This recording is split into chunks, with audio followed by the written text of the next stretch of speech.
हर हर महादेव। प्रिय भक्तों, आज हम जानेंगे चैत्र मास के शुक्ल पक्ष की कामदा एकादशी व्रत के पारण मुहूर्त और पारण विधि के बारे में। इस वीडियो में आप जानेंगे हरिवासर का समय कब समाप्त होगा और इस बार की एकादशी का विशेष भोग क्या है, जिसे आपको भगवान को अर्पित करके स्वयं व्रत का पारण भी उस विशेष भोग से करना है। कामदा एकादशी को सभी पापों को नाश करने वाली और मनोकामना को पूर्ण करने वाली माना गया है। शास्त्रों में कहा गया है कि इस दिन किया गया व्रत असंख्य यज्ञों के समान पुण्य प्रदान करता है। लेकिन एक बात हमेशा याद रखें कि अगर एकादशी व्रत को शास्त्र अनुसार शुभ व्रत में नहीं किया जाता है तो उसका फल अधूरा या निष्फल हो सकता है, क्योंकि व्रत का वास्तविक फल सही समय पर पारण करने से पूर्ण होगा। पहले जान लीजिए एकादशी व्रत पारण के मुहूर्त के बारे में। जैसा कि आप जानते हैं, इस बार 28 मार्च शनिवार को दशमी तिथि युक्त एकादशी और 29 मार्च रविवार को महाद्वादशी युक्त एकादशी का उपवास रखा गया है।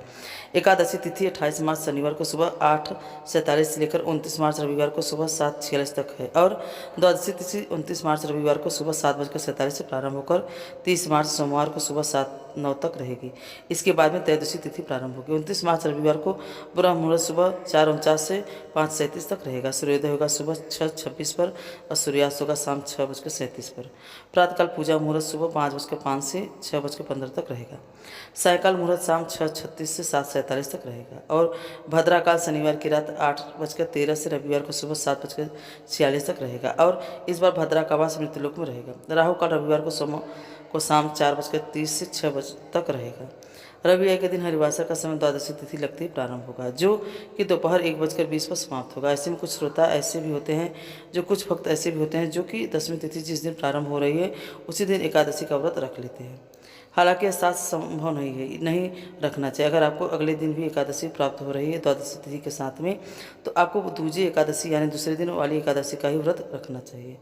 और अगर आपने शनिवार के दिन व्रत रखा भी है तो आप 29 मार्च रविवार को सुबह व्रत का पारण नहीं कर सकते हैं, क्योंकि हरिवासर रहेगा और ऐसे में दोपहर 1:30 से लेकर 3 बजे तक में ही आप एकादशी का व्रत खोल सकते हैं। जब भी 24 घंटे से अधिक एकादशी को पास हो जाता है तो ऐसे में एकादशी का त्याग करके अगले दिन एकादशी ही रखनी चाहिए। इस बार क्योंकि 29 मार्च रविवार के दिन वामन द्वादशी का संयोग है, ऐसे में जिन भक्तों ने वैष्णव एकादशी यानी 29 मार्च दिन रविवार को एकादशी का व्रत रखा है, उन्होंने 30 मार्च दिन सोमवार को सुबह 6:20 से 7:09 के अंदर व्रत का पारण कर लेना चाहिए, क्योंकि इस समय के बाद ही त्रयोदशी तिथि प्रारंभ हो जाएगी। द्वादशी तिथि के अंदर ही व्रत का पारण करना शुभ माना जाता है। द्वादशी तिथि के दिन स्नान आदि से नियुक्त होने के बाद भगवान विष्णु के सामने दीपक जलाकर अपने द्वारा रखे गए व्रत का पूर्ण भगवान के चरणों में अर्पित करना चाहिए। इस प्रकार से कहना चाहिए कि आज मैं एकादशी का व्रत समस्त पूर्ण भगवान श्री हरि के चरणों अर्पित कर रही हूँ। ये प्रभु मेरे द्वारा रखे गए इस व्रत को आप स्वीकार करें, मेरे पितरों को मोक्ष प्रदान करें, मेरे सभी पापों का नाश कर मेरी सद्बुद्धि प्रदान करें और मुझे मोक्ष की प्राप्ति हो। फिर भगवान विष्णु का विधि विधान से पूजन करें और भगवान को फल मिठाई पंचामृत अर्पित करें, साथ में तुलसी दल अवश्य अर्पित करें। कांदा एकादशी व्रत की कथा का श्रवण करना संभव हो तो जरूर करें, नहीं तो आज के दिन तुलसी माता की कथा का श्रवण किया जाता है, क्योंकि द्वादशी तिथि के दिन तुलसी माता की पूजा के बिना तुलसी माता को जल अर्पित किए बिना भी एकादशी का व्रत अधूरा रहता है। पूरे दिन ओम नमो भगवते वासुदेव का मंत्र का जाप करना चाहिए। भगवान विष्णु और माँ लक्ष्मी जी की पूजा करने से के अलावा तुलसी माता को जल अर्पित करें और तुलसी माता की परिक्रमा करें और सुहागिन महिलाएं सुहाग की सामग्री तुलसी माता को अर्पित कर सकती हैं। शालिग्राम भगवान जी का भी इस दिन पूजन करना चाहिए। चैत्र मास के शुक्ल पक्ष की एकादशी का विशेष भोग गुड़ का भोग, तो भगवान विष्णु को द्वादशी तिथि के दिन भी गुड़ का भोग अर्पित करें और गुड़ को ही प्रसाद के रूप में ग्रहण करके आप व्रत का पारण कर सकते हैं। इसके अलावा तुलसी मिश्रित जल से एकादशी व्रत का पारण करके आपको सात्विक भोजन का सेवन करना चाहिए। अगर आपने सोमवार के दिन सोमवार का व्रत रखना हो या फिर इस दिन सोम प्रदोष व्रत है तो पहले आप एकादशी के व्रत का पारण कर लीजिए। अगर आपने एकादशी का व्रत रखा है तो पारण करते समय पंचामृत तुलसी मिश्रित जल से आप पारण कर लें। व्रत खोल के उसके बाद आप सोम प्रदोष व्रत की कथा करके फिर सोम प्रदोष व्रत के नियमों का पालन करना चाहिए।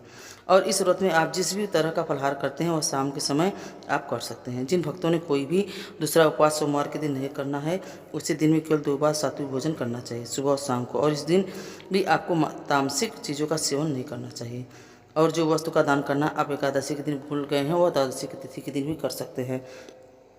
चैत्र मास के शुक्ल पक्ष की द्वादशी तिथि व्रत पारण करते समय भगवान विष्णु के 12 नामों का जाप श्रद्धा के साथ करना चाहिए।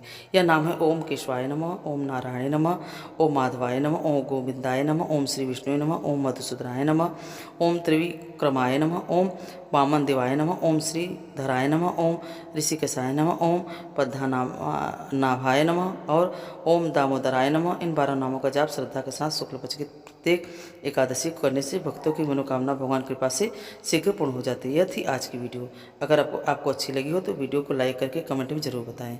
तो भक्तों, आपको यह कैसी लगी, अच्छी लगी हो तो हमें कमेंट में ज़रूर बताएं। हर हर महादेव।